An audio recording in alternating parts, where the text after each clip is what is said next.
This is the Building Wealth Podcast with your host, Stephen P. Sitkowski.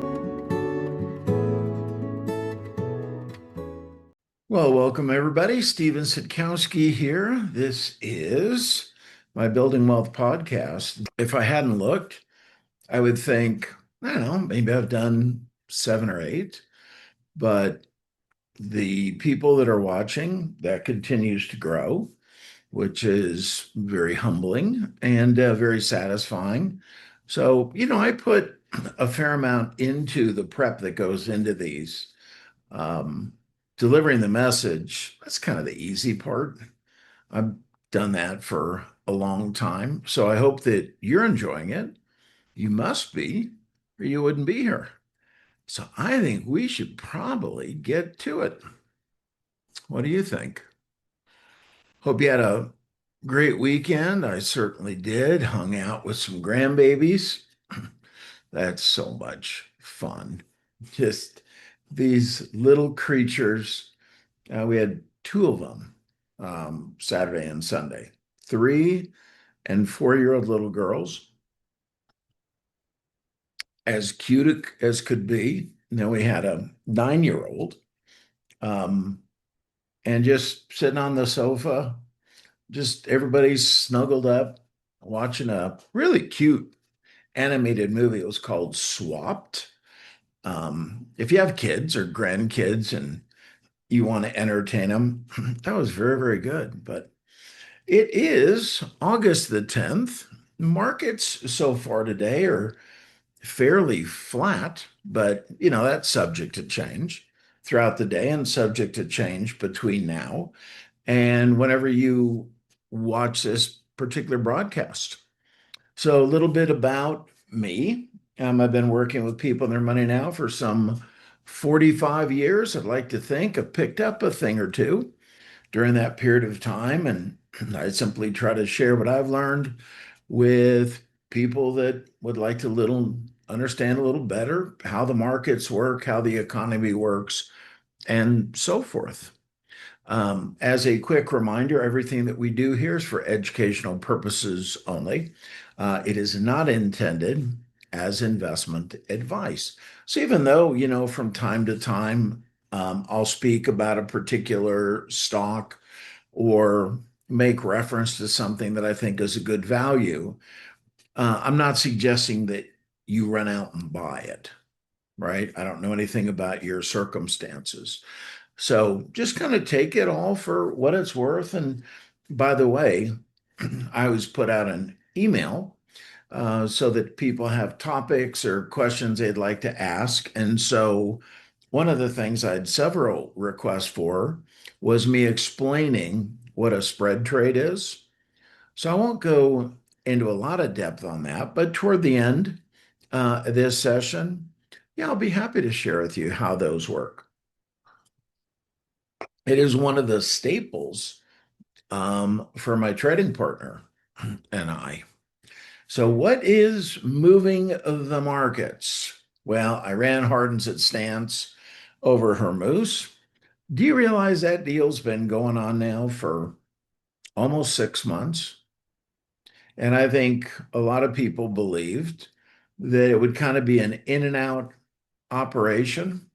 But people are kind of funny. When you go and you attack them on their soil, they don't just throw up a white flag, they fight.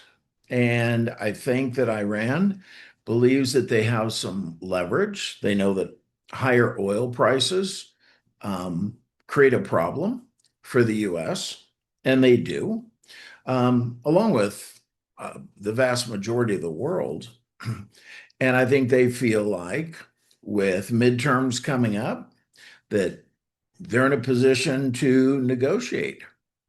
The strange part to me is that we will hear an announcement out of the White House that says the war is going in this direction. And then we hear something from Iran that is completely different. And the only thing I know for sure, the war's still going on. So, hopeful of some resolution. And because we haven't been able to come to terms. Oil prices are going up again, which is going to be a problem for inflation, which potentially is going to be a problem for interest rates. We're going to cover all that. Three major indices coming off the best week since April. So there's some happy news in spite of battling a war and high oil prices and high interest rates. And that is due, as I'm about to show you, to just a fantastic earnings season. It's been absolutely incredible. Companies are just making money by and large, hand over fist. A lot of that is because there's a ton of spending going on um, in the AI world, and that trickles down into other industries. SpaceX is back to its IPO price. So I'd feel a little bit better about buying it at these prices now that they've had an earnings announcement. So if you're a long-term believer in SpaceX and you said, okay, I'm going to wade into the water here, I would get it.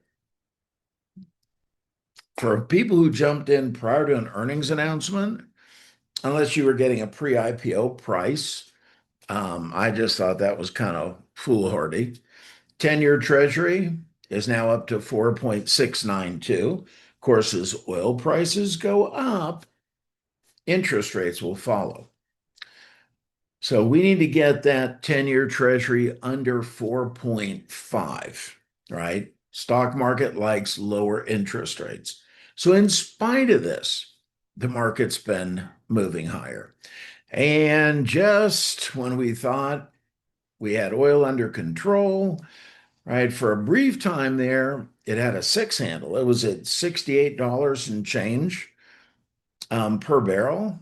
And then last week, we were in the 75-ish. Now we're back up to 81.25. So this being oil prices, moves up and down as a reflection of the news that's coming out of the Middle East, right? And coming out, obviously, of Washington, D.C. Last week's market breadth, fantastic. So we are looking at the New York Stock Exchange on the left-hand side, the NASDAQ, which will be tech heavy, on the right-hand side. So between the two, there's about 9,000 stocks trading hands. So the first thing we like to look at advancers versus decliners.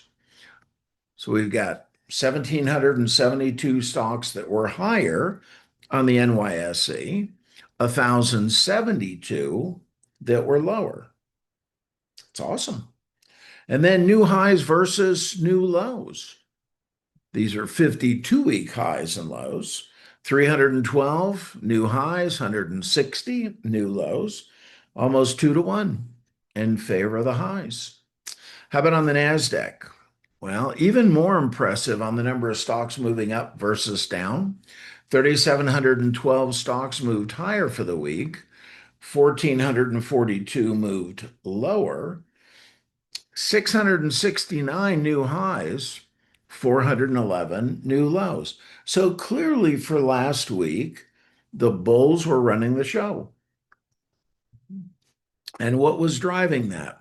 The best possible thing that could have been driving it, earnings. There's an old saying, earnings are the mother's milk of the stock market. That is for sure. Last week's heat map looks great. About the only area where we see widespread losses, energy. What was that due to? Oil prices were coming down. Well, let's see what this looks like next week. But the big winner over here on the tech side, um, big tech did great. Microsoft up 7.5% on the week. NVIDIA 11.5%. Broadcom almost 10. Micron over 6. Intel over 12%. So all in all, a really solid week.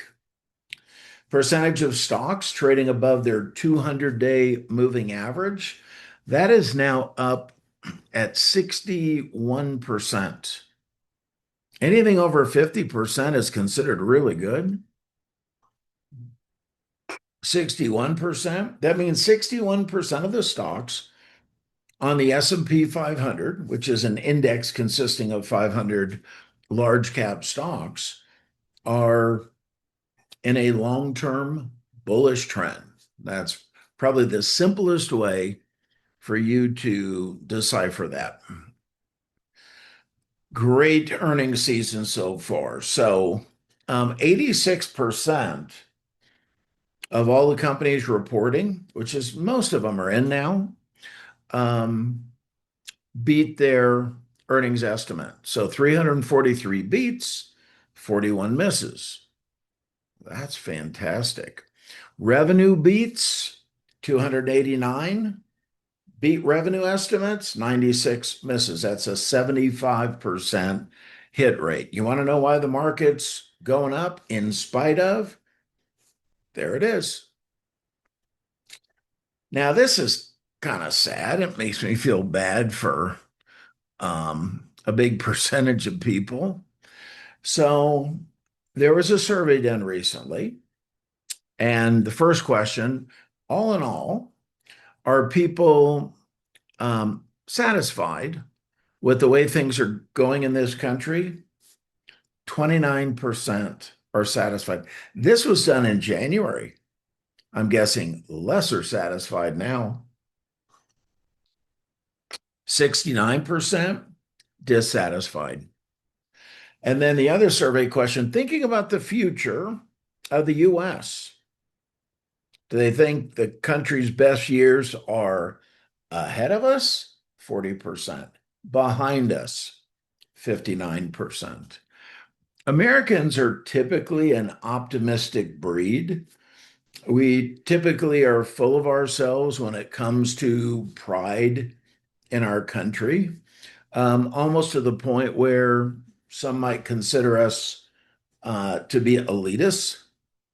Definitely not me. I see the United States for exactly what it is.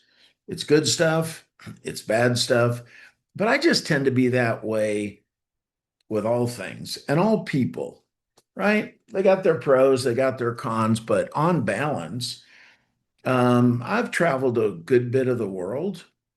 I kind of like it here. Now, am I satisfied? Well, it's hard to be satisfied when you see so many areas that can be improved. But you know what? That's true of every place, right? I talked to my sister who lives in England and has lived there for, I don't know, 30 years. They don't have air conditioning, right? So when it's hot there, they just sit around and sweat. I'm grateful we have air conditioning.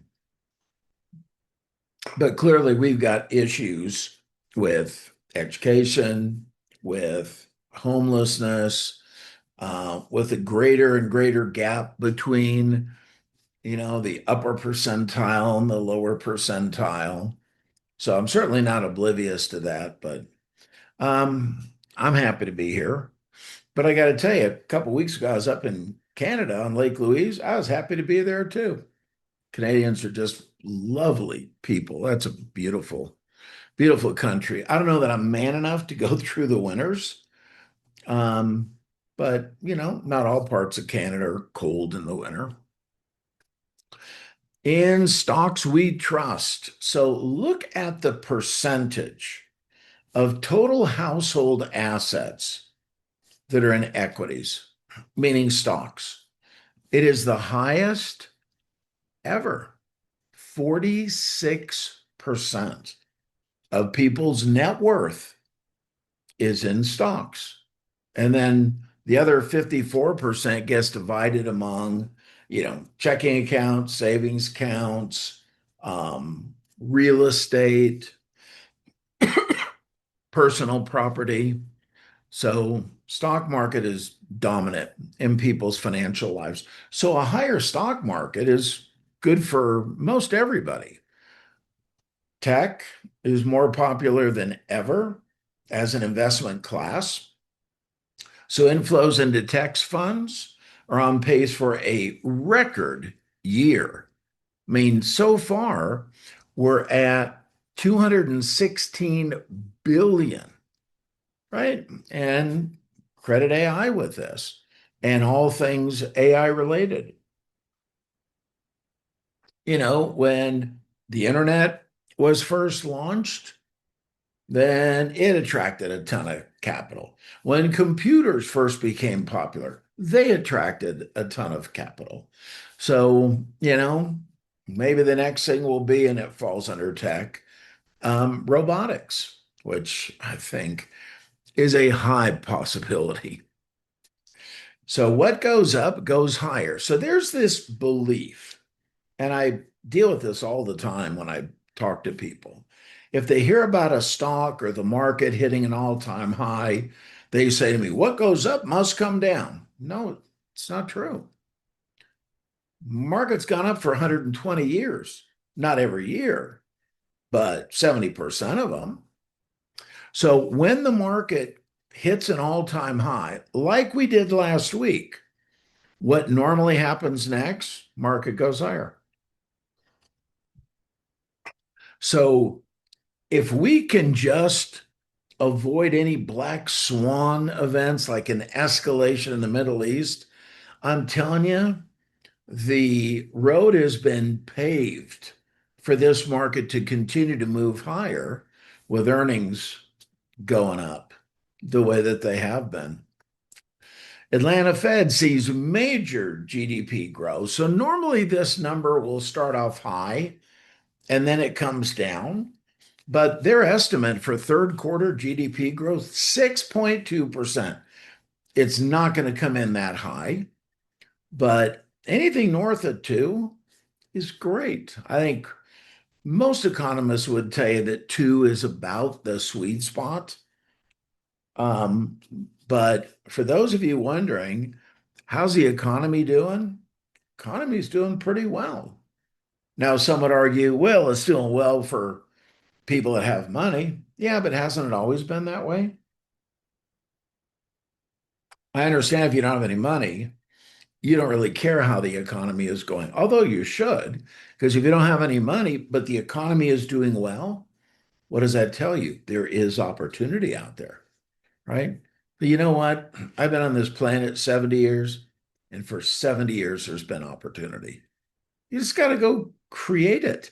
That's all. The most ordinary people are ending up with some of the most extraordinary results.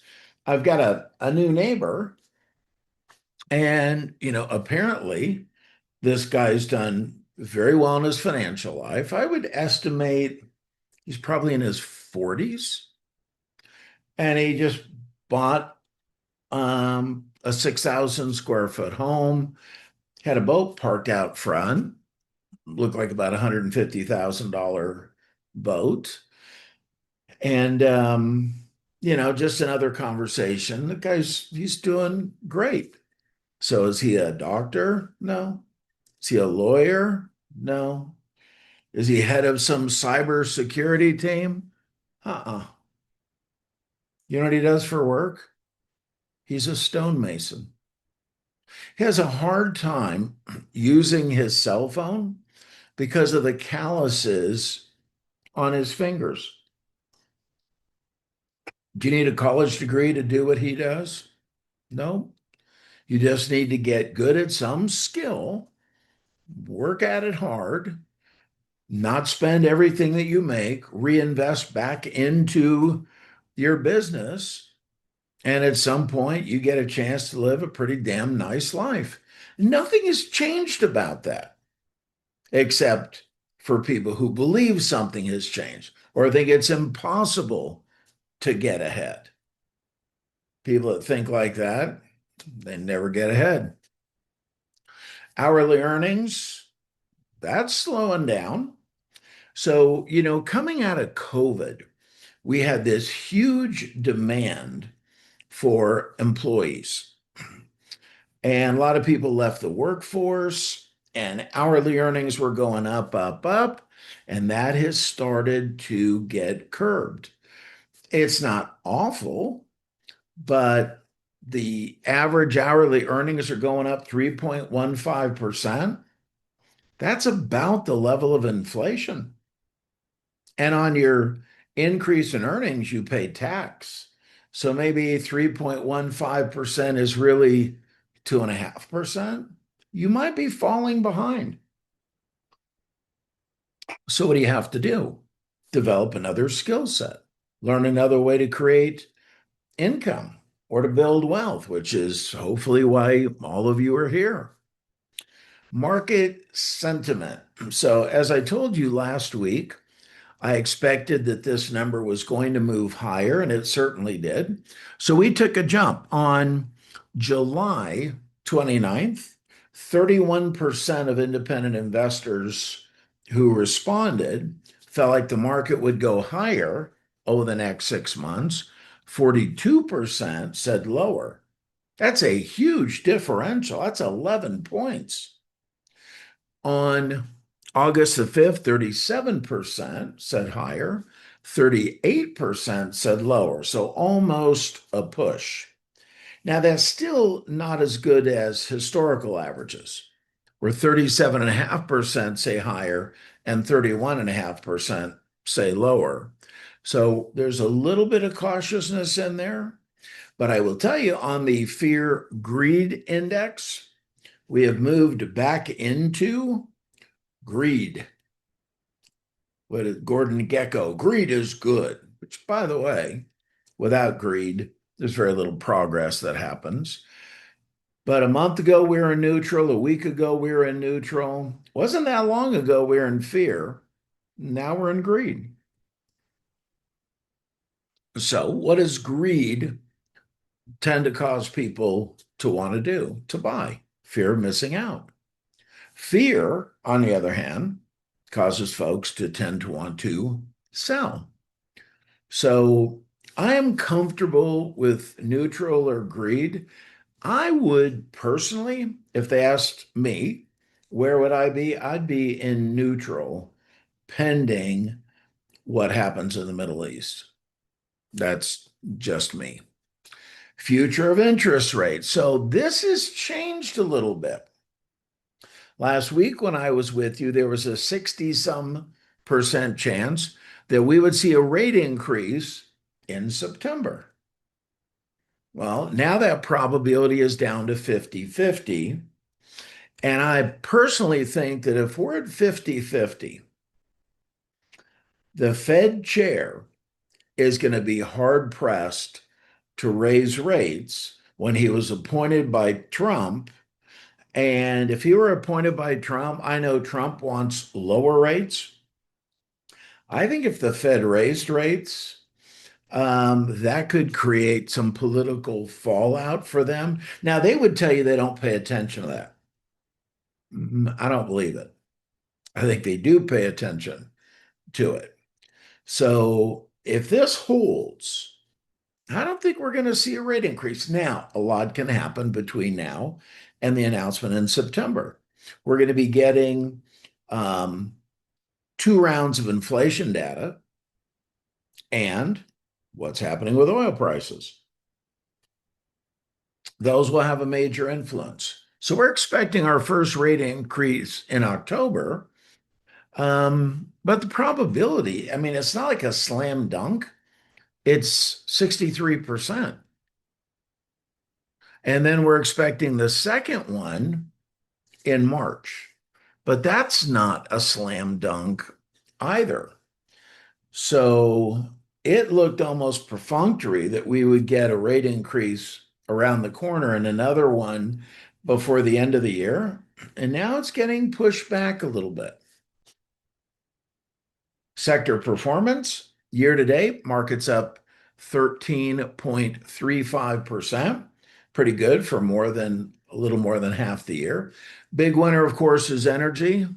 I consider that an outlier as it's driven by something I hope is unsustainable, being the war. So top of list for me is technology up 23%. That's all earnings. Then industrials, 19%. That's AI data centers.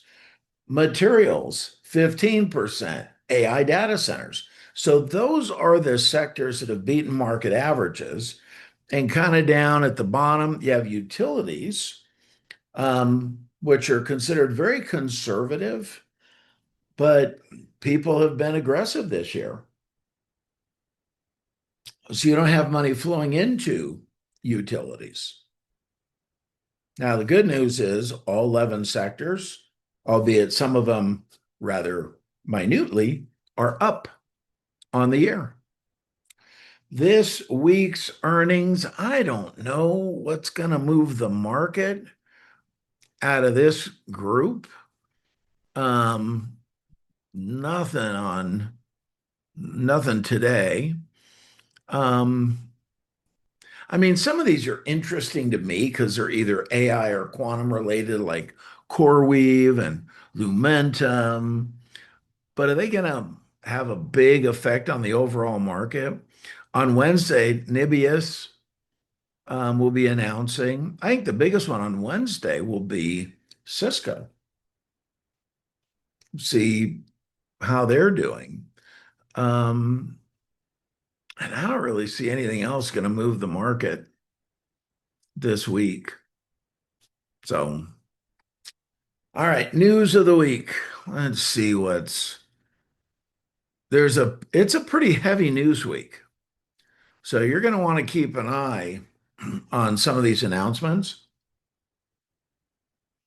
So tomorrow, we have the small business optimism index. Now, is that market moving? No.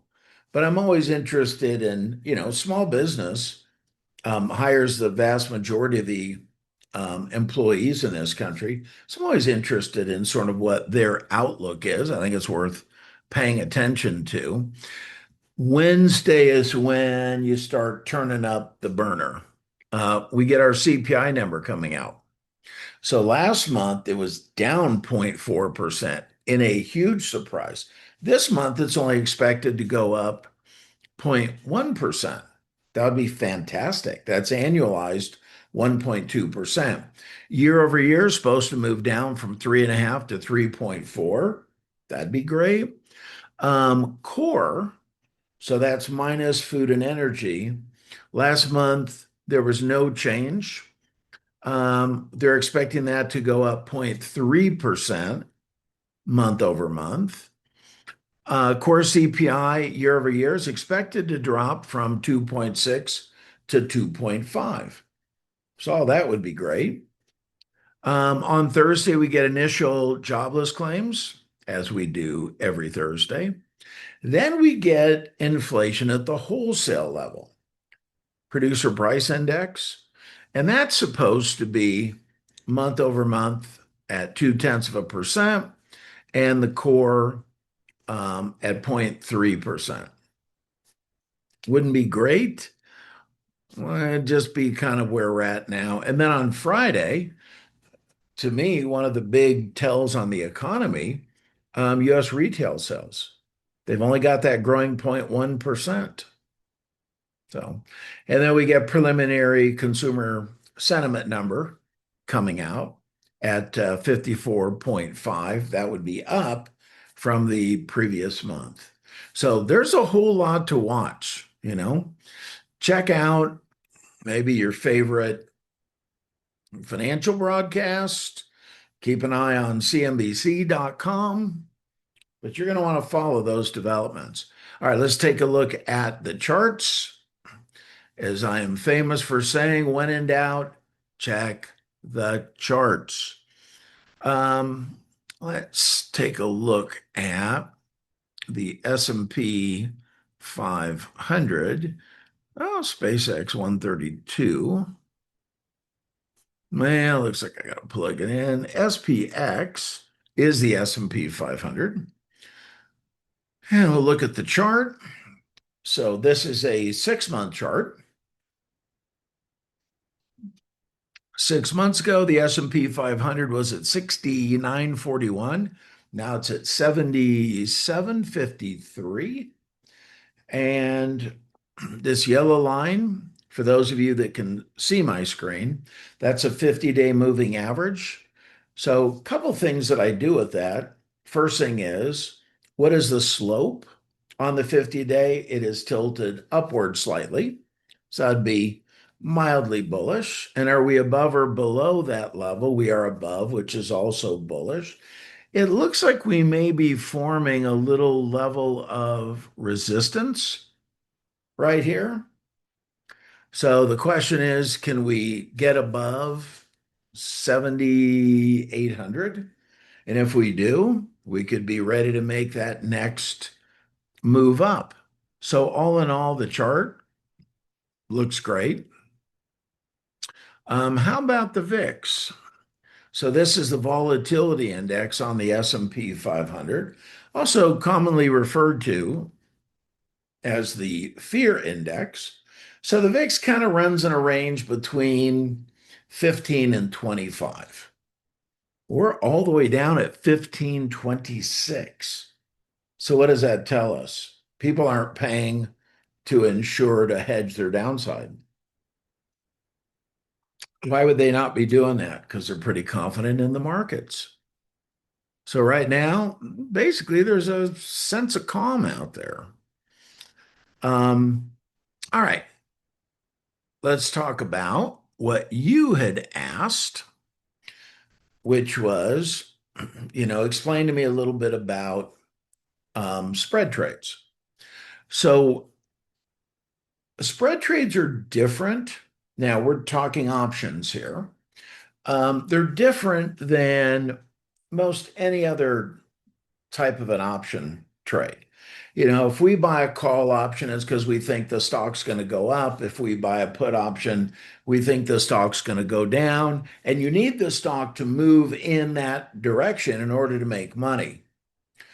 With a spread trade, first of all, a spread trade indicates that there's both an option that we're buying and an option that we're selling simultaneously on the same underlying stock.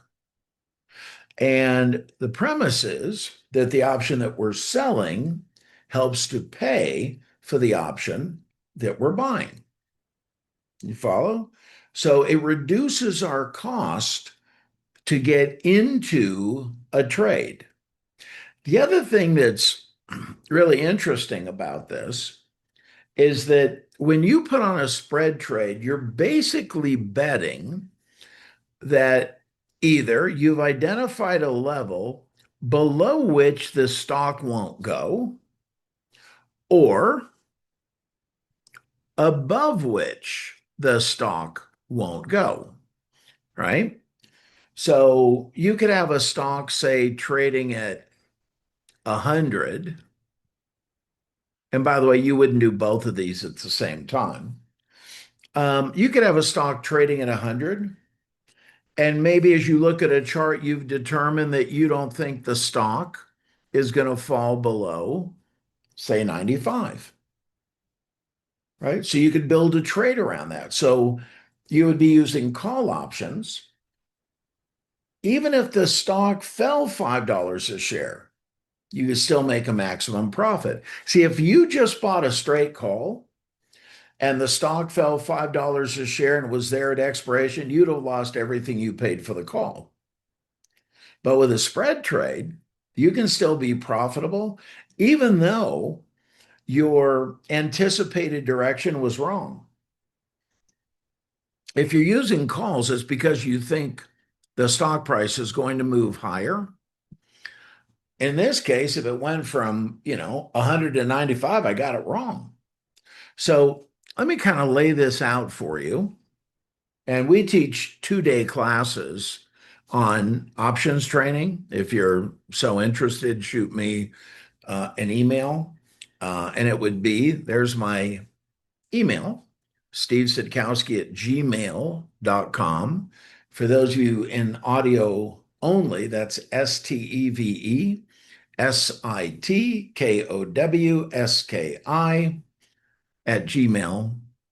Those of you that want to get some more information on that, you could simply go to tradeideasoftheweek.com.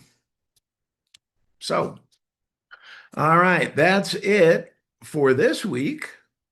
Hope you enjoyed that, found it beneficial. I always enjoy coming and having a chat with you. Thanks for hanging out. Let people know if you like it. And I'll be back with you again next week. So until then, be safe, be blessed. Bye for now.